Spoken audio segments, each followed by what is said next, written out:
ให้เอาเนาะวัวของเพื่อนนี่เป็นวัวสีแดงลำสูงนี่120ลำยาว90ขอบอกนี่190แล้วก็เข่ายาว38ขอพิจารณาเอาวัวเข้าสู่พิธีประกวดสำหรับวัวตัวนี้มูลค่าผมตั้งไว้19 ล้านนะ19 ล้านนี่ตั้งแต่เดือนแล้วมาเดือนนี้เพื่อการจะขึ้นประมาณ30เลยเนาะ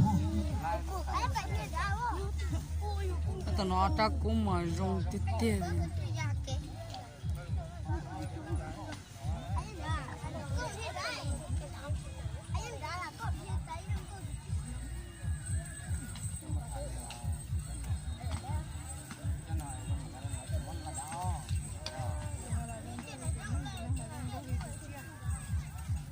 จงติดเตี้ยนะ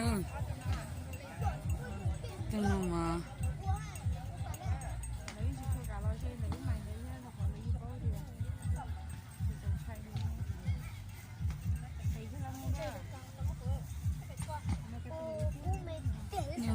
ก็แก่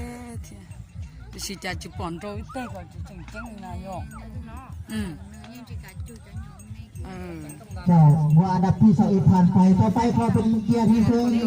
วัวอันดับที่22วัวของพานเพ่งมือนักพลังงานประจำอยู่บ้านนาเคเป็นไอ้น้องปกสประจำอยู่กลุ่มน้ำหนักแต่ว่าครอบครัวเพิ่นอยู่บ้านนาเควัวของเพิ่นเป็นวัวดำแดงรองสูง117ลงยาว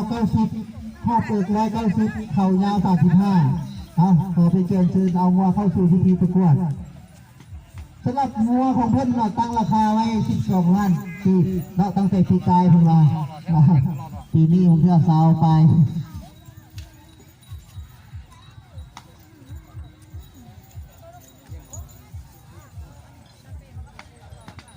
น้องเพลงคือซ้อน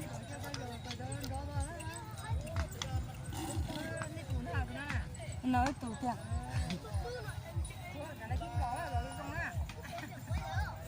nhưng nó chỉ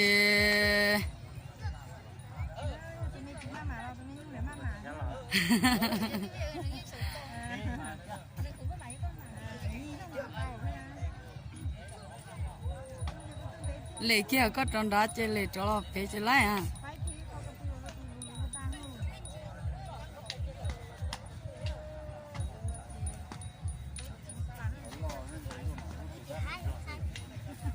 thịt tàu rồi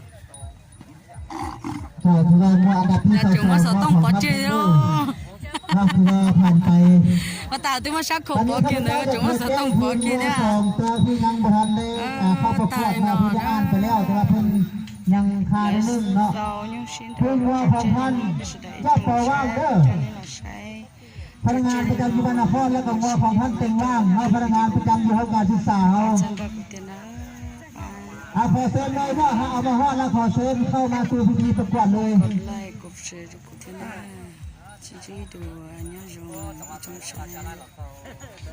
ข้อเอกนี้184เข่ายาว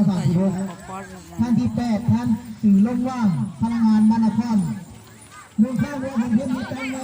27 ล้าน2แสนบาท